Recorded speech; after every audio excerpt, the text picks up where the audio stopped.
Nah, kalau sekarang kita menerima klaimnya Balawi, nanti akan ada kemungkinan turunannya Aldo mengaku sebagai Imam Mahdi atau turunannya Habib Kribo. Iya, iya. Ini kan jadi bahaya. Dan begitulah yang seharusnya terjadi. Balawi walaupun tinggi pangkatnya, tetap di mata orang Jawa itu rendah. Luar biasa mulianya Ustadz Wafi dan betapa hina dinanya profesor-profesor doktor dari Balawi itu mendengarkan seorang putra Jawa yang walaupun tidak sekolah menunjukkan ilmunya Ustadz Wafi itu lebih mulia dan lebih hebat secara dat daripada Balawi-Balawi itu. Apakah ada yang mau dikomentari? Kayaknya nggak setuju ini Kang Mas ini masalah ini. Malam hari ini kita bersama Kiai Haji Madidin Usman Al-Bantani kembali membahas bedah buku mengapa penting mengetahui Habib Alwi bukan keturunan Nabi Muhammad SAW di bagian-bagian berikutnya.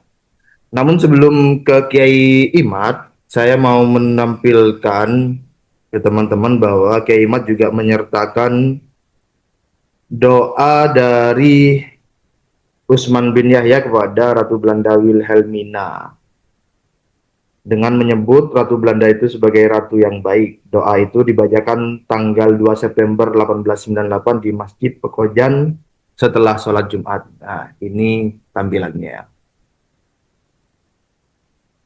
Ini juga diberikan foto-fotonya.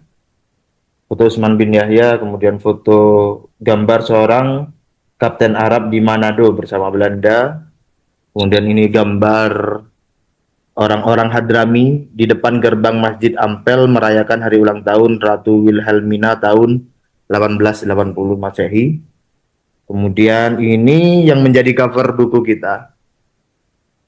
Gambar seorang Balwi bernama Al-Hamid yang sedang berdoa untuk para pahlawan tentara Belanda di Surabaya antara tahun 1945 sampai 1948. Kemudian foto juga disertakan foto Ali bin Abdurrahman Al-Habsyi Kuitang dengan lencana penghargaan dari kerajaan Belanda. Gambar juga Abdurrahman Az-Zahir menceritakan Gaimat di sini juga menceritakan Abdurrahman Az-Zahir di Aceh. Dan entah ya di Minhajun Nasabin diceritakan juga atau tidak, saya kurang mengecek. Di sini Kiai Imad juga menceritakan bahwa Husain bin Hasan bin Abu Bakar itu sering menerima uang dari Van Imhoff. Jadi begini kalimatnya. Menurut Ketua Pengurus Masjid Luar Batang, Husain bin Hasan bin Abu Bakar, tanah yang sekarang Kampung Luar Batang adalah pemberian Gubernur Belanda, Van Imhoff, untuk Habib Luar Batang. Selain memberikan tanah, Van Imhoff juga sering memberikan uang kepada Habib Luar Batang yang kemudian diberikan untuk ibunya. Jadi ini foto gerbang masjid. Ini menarik. Ini sumbernya dari Ari Sandita Murti, Tanah Kampung Luar Batang, hadiah Belanda untuk Habib Keramat Dalam. Gitu. Ada tambahan komentar tentang ini ya, sebelum kita beranjak pada bab 2. Iya, itu gambar penting itu karena tentang Utsman bin Yahya itu adalah merupakan sebuah sejarah keulamaan yang diametral dengan semangat nubuah, yaitu semangat perjuangan di mana semangat nubuah itu bagaimana memerdekakan manusia dari kekufuran, juga memerdekakan manusia dari perbudakan manusia yang lainnya.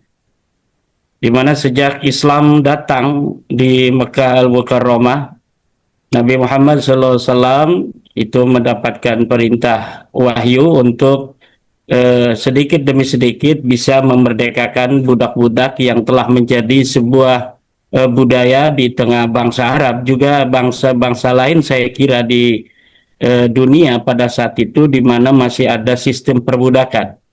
Nah, salah satu cara bagaimana Islam untuk menghapus perbudakan adalah dengan misalnya membayar kafarat dari melakukan sebuah pelanggaran tertentu itu harus memerdekakan budak.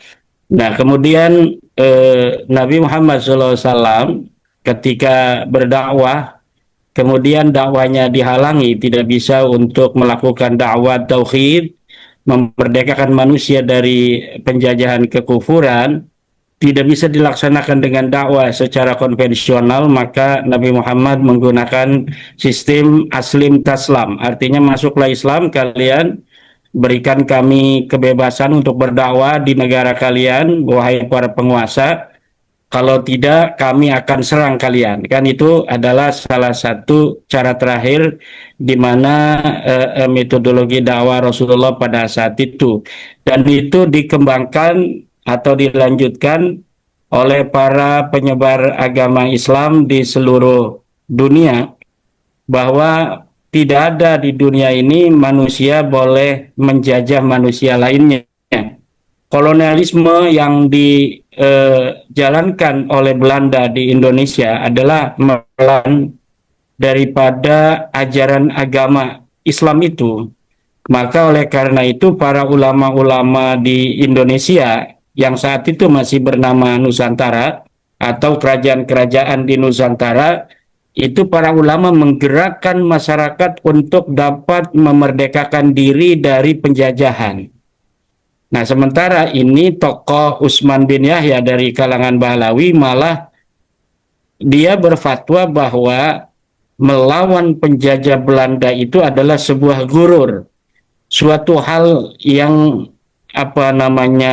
mengarah kepada tertipu secara agama. Katanya itu seakan-akan dia ingin mengatakan kalau Anda menggunakan adikum agama dalam hal ini jihad untuk melawan penjajah, maka Anda salah menerapkan ajaran agama. Padahal sudah jelas di dalam ajaran agama ketika sebuah bangsa merdeka kemudian dijajah oleh bangsa lainnya, maka hukumnya fardhu ain oleh bangsa itu untuk menjalankan peperangan untuk mengusir orang-orang asing yang menjajah negerinya.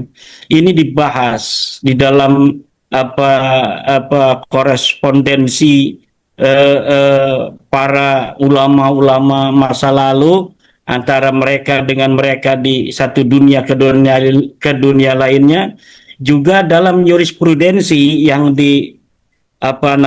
tuangkan di dalam kitab-kitab mereka. Oleh karena itu Utsman bin Yahya yang merupakan salah satu klan Bahlawi yang pertama datang di Jakarta, kemudian mau bekerja sama dengan Belanda padahal dia Muslim dan yang dijajah adalah saudara-saudaranya sendiri. Dalam pada saat yang sama dia mau untuk menjadi tameng Belanda agar orang-orang Islam tidak mau berontak terhadap Belanda. Saya kira ini adalah sebuah kebalikan dari tugas-tugas nubuah yang selanjutnya harusnya itu dilanjutkan oleh para ulama itu. Maka penting itu kita memberikan pengertian, pemahaman kepada para kaum muslimin bahwa orang-orang semacam ini dari klan Bahlawi ini tidak pantas untuk dijadikan panutan, tidak pantas untuk dijadikan contoh dan suri tauladan. Ketika bangsa ini memerlukan seorang pemimpin untuk membimbing dan mengawal mereka agar dapat terbebas dari penjajahan, justru seorang kayak yang katanya ulama seperti Utsman bin Yahya, justru itu kemudian menjadikan perlawanan masyarakat itu dianggap tidak benar secara agama juga. Dia menggunakan dalil-dalil agama. Nah, kemudian ada upaya-upaya Kang Mas itu untuk menjadikan Bapak Utsman bin Yahya ini sebagai pahlawan nasional. Itu tahun 2018 ada 6 Bahlawi yang di gadang-gadang diusahakan oleh klan Balawi untuk dicalonkan sebagai pahlawan nasional, di antaranya Utsman bin Yahya, Salim Al-Jufri, kemudian Habib Ali Kuitang, ada beberapa lagi yang lain saya agak lupa. Nah ini maka penting bahwa misalnya Habib Ali Kuitang. Nah, Habib Ali Kuitang memiliki sejarah di zaman penjajahan itu justru bukan sebagai pejuang yang menggerakkan masyarakat untuk terbebas dari penjajahan, tetapi dia bekerja sama dengan Belanda. Mana buktinya? Buktinya adalah medali yang diberikan oleh Ratu Belanda terhadap dirinya atas jasa-jasanya terhadap pemerintahan penjajah Belanda. Nah, ini yang mengapa penting kita memberikan foto-foto itu kepada masyarakat melalui buku ini, agar ini akan dicatat di dalam eh, eh, memori kolektif masyarakat kita, bahwa kaum Balawi di antara tokoh-tokoh yang ingin dijadikan pahlawan oleh klan mereka pada saat ini mempunyai sejarah yang diametral dengan nilai-nilai kepahlawanan itu. Ya, itu demikian, Kang Mas. Ya, selain Utsman bin Yahya, di sini juga Yai Mat mengutip Azumardi Azra.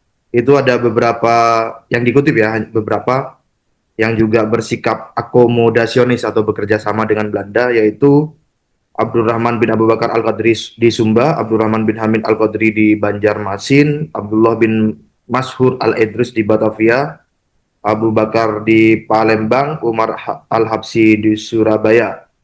Balwi dan umumnya orang Hadrami mendukung penguasa non-muslim di tanah kaum muslim, bahkan di tanah air mereka sendiri, Hadramaut. Kira-kira begitu gambaran besar dari posisi para Hadrami di Nusantara ini. Untuk selanjutnya kita melangkah ke bab 2 ya, iya. Iya, betul.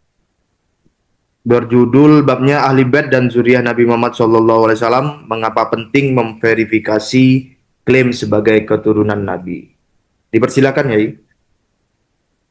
Ya, di sini lagi hujan gede ini, Kang Mas. Apakah terasa suara hujannya? Enggak masuk. Enggak ya? Ya, Boleh. Kita akan lanjutkan ya. bahwa bab 2 dalam buku Mengapa Penting Kita Mengetahui bahwa Habib Alawi ini bukan keturunan baginda Nabi besar Muhammad SAW. JFGC 10.500 PSGY 32613. Dalam bab 2 ini kita membahas tentang ahli bait dan zuriyah Nabi Muhammad SAW.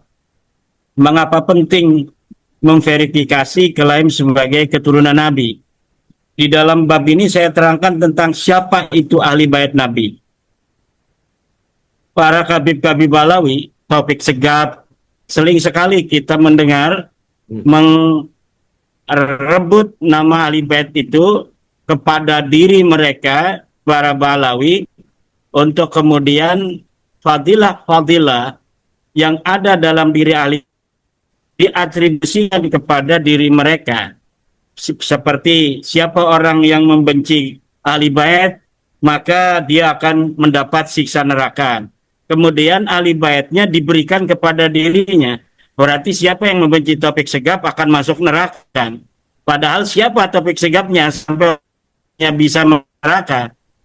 Nah, kalau ada nas demikian, itu maksudnya bahwa dalam keadaan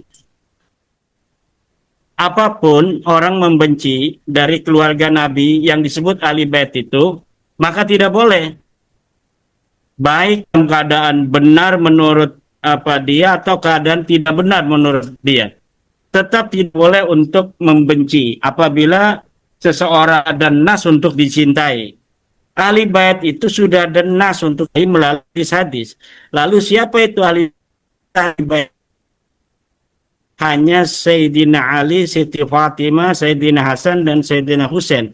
Selain daripada Kanjeng Nabi besar Muhammad Shallallahu Alaihi Wasallam sendiri. Jadi segala fadilah-fadilah yang itu kembali kepada Siti Fatimah Az-Zahra, Ali, Hasan, dan Husain, Bani Hasyim yang ada di masa itu, dan Bani Muthalib yang ada di masa itu. Selain itu, keturunannya tidak dalil bahwa keturunan Nabi saat ini kembali. Nah, itu di dalam madzhab disebut dengan zakat tidak bisa diberikan kepada Bani Hasyim dan Bani Muthalib. Nah, tetapi itu bukan maksudnya adalah tidak bisa diberikan pada ahli bait. Karena keturunan Nabi Muhammad SAW saja itu tidak bisa disebut ahli bait yang hidup hari ini, apalagi hanya keturunan Bani Hasyim dan Bani Muthalib.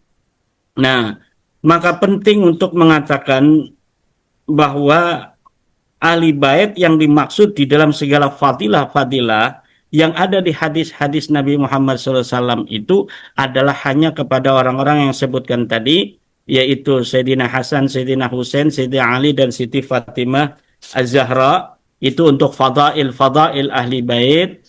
Kemudian kepada istri-istri Nabi, Bani Hasyim dan Bani Muthalib, itu secara lebih luas yang ada pada zamannya. Tidak sampai kepada orang-orang yang mengaku keturunan sampai saat ini. Maka ada sebuah video yang itu awal-awal ini, yaitu tentang saya mengatakan di dalam pidato itu, saya siap berdiskusi 3 hari 3 malam. Itu sebenarnya kalau pidatonya itu didengarkan itu bukan masalah nasab, tapi masalah fadilah dari ahli bait, dan bahwa keturunan Nabi saat ini tidak wajib untuk dicintai. Tidak ada dalil yang menyatakan bahwa keturunan Nabi wajib dicintai seperti ahli baitnya Rasulullah SAW. Nah, itu saya mengatakan itu siap diskusi 3 hari 3 malam itu dalam konteks itu sebenarnya.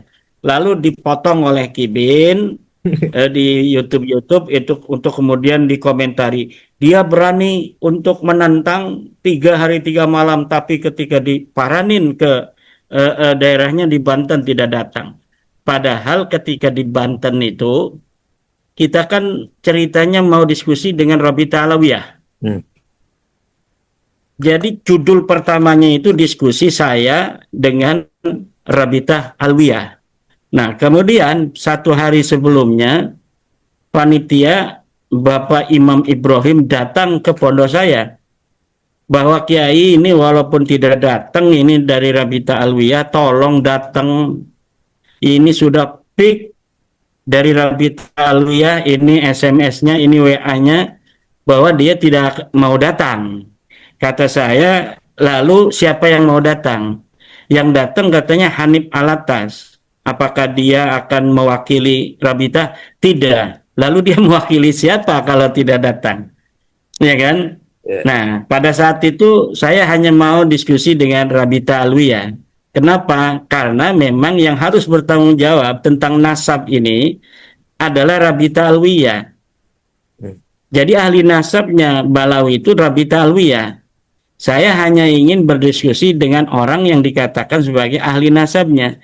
Siapa ahli nasabnya? Rabita Alawiyah. Kita akan lihat Rabita Alawiyah bisa nggak dia menerangkan ketersambungan mereka. Saya yakin tidak akan bisa, karena sebelum diskusi itu pun mereka dari Rabita Alawiyah ini sudah mengirimkan buku kepada saya. Buku yang isinya itu adalah doktrin-doktrin tentang kewajiban mencintai mereka. Doktrin-doktrin tentang bahwa mereka ini walaupun berdosa, walaupun apa, tetapi akan masuk ke dalam surga. Karena ada hadis tentang Siti Fatimah, anti wawul duki fil jannah, bahwa engkau dan keturunanmu akan ada di dalam surga. Itu ada di dalam bukunya Rabita Alawiyah yang waktu itu dikirimkan kepada saya. Ya. Nah, kemudian tentang nasabnya, mereka berpatokan hanya kepada kitab-kitab yang ada di atas abad ke-9 Hijriah. Jadi itu sudah saya akan bisa untuk mengatakan bahwa sebenarnya sebelum terjadinya diskusi, Rabi Talawiyah itu sudah akan kalah terlebih dahulu. Nah, kalau misalnya nanti yang datang itu adalah Hanif Alatas, kalau Pak Qurtubi itu tidak masuk hitungan, dia mau ngomongnya sekeras apapun ya nggak ada hitungan, dianya siapa, atas nama apa dia itu berdiskusi dengan saya. Uang dia harusnya adanya di barisan saya kok. Jadi harusnya dia itu adanya di samping saya atau di belakang saya, bukan malah ada di depan saya karena dia orang pribumi. Dan barokahnya kan untuk dia juga, sekarang suruh doa segala, suruh ada di depan, suruh ngajar ngaji juga kan di Rabi Talawiyah atau di FPI. Itu barokah bab nasab ini sekarang ini sudah terbukti kan Mas, bahwa satu orang Jawa yang paling rendah itu lebih baik daripada profesor doktornya Habib. Saya pernah lihat beberapa hari yang lalu itu Ustadz Wafi rahimahullah itu berceramah di Rabi Talawiyah, di belakangnya Profesor Dr. Said Agil Hussein Al-Munawar. Jadi seorang profesor doktor yang telah melampaui derajat pendidikan dari mulai A sampai Z itu bersedia untuk menerima wejangan mau'idotul hasanah dari Ustadz Wafi yang tidak sekolah.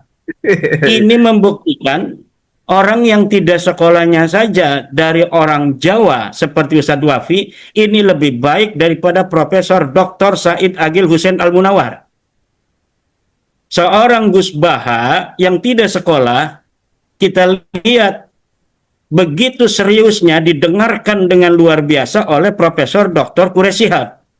Ini membuktikan seorang Jawa yang tidak sekolah sama sekali, atau sekolah mungkin sekolahnya sekolah rendah lah kayak Gus Baha, tapi begitu dimuliakan dan dihormati oleh Profesor Dr. Quraish Shihab. Dan begitulah yang seharusnya terjadi. Balawi walaupun tinggi pangkatnya, tetap di mata orang Jawa itu rendah. Jadi dia harus menghormati. Kayak Ustadz Wafi itu harus dicium tangannya oleh Profesor Dr. Said Agil Hussein Al-Munawar. Cium bolak-balik. Oleh Taufik Shihab. Oleh para Habib-Habib. Dan sekarang terbukti. Itu sekarang orang-orang Jawa yang gagah perkasa, yang terhormat itu, seperti Ustadz Wafi, Ustadz Idrus Ramli, sekarang mereka sudah menjadi sebuah jawaban dari kesombongan Habib selama ini, bahwa orang Jawa seperti Ustadz Idrus Ramli lebih mulia dan lebih utama daripada Habib-Habib Ba'alawi. Buktinya mereka mendengarkan dengan khusyuk ceramahnya Ustadz Idrus Ramli. Profesor Doktor mendengarkan Ustadz Wafi ceramah, luar biasa mulianya Ustadz Wafi, dan betapa hina dinanya Profesor Doktor dari Balawi itu mendengarkan seorang putra Jawa yang walaupun tidak sekolah, dia begitu mulia di hadapan para Balawi-Balawi itu. Itu yang terjadi sekarang. Ini alhamdulillahirabbil alamin. Mereka sudah mengakui kehebatan orang-orang Jawa semacam Ustadz Wafi itu, Ustadz Qurtubi, Ustadz Idrus Ramli, Ustadz siapa namanya? Yang diupah Ubaidillah ya? Ajir Ubaidillah. Itu kan lebih mulia mereka. Buktinya mereka lebih hebat menerangkannya, lebih pintar, lebih faham daripada Balawi-Balawi itu. Nah, ini sudah terlihatan kemuliaan orang-orang Nusantara, orang-orang Jawa, orang-orang Sumatera, Kalimantan, Sulawesi daripada Balawi-Balawi itu. Buktinya Syekh Ustadz Wafi itu ceramah begitu didengarkan dengan khusyuk oleh Profesor Doktor Balawi, menunjukkan ilmunya Ustadz Wafi itu lebih mulia dan lebih hebat secara dat daripada Balawi-Balawi itu. Ini menunjukkan kemuliaan Jawa itu. Apakah ada yang mau dikomentari? Kayaknya nggak setuju ini Kang Mas ini masalahnya. Iya. Ya, gitu.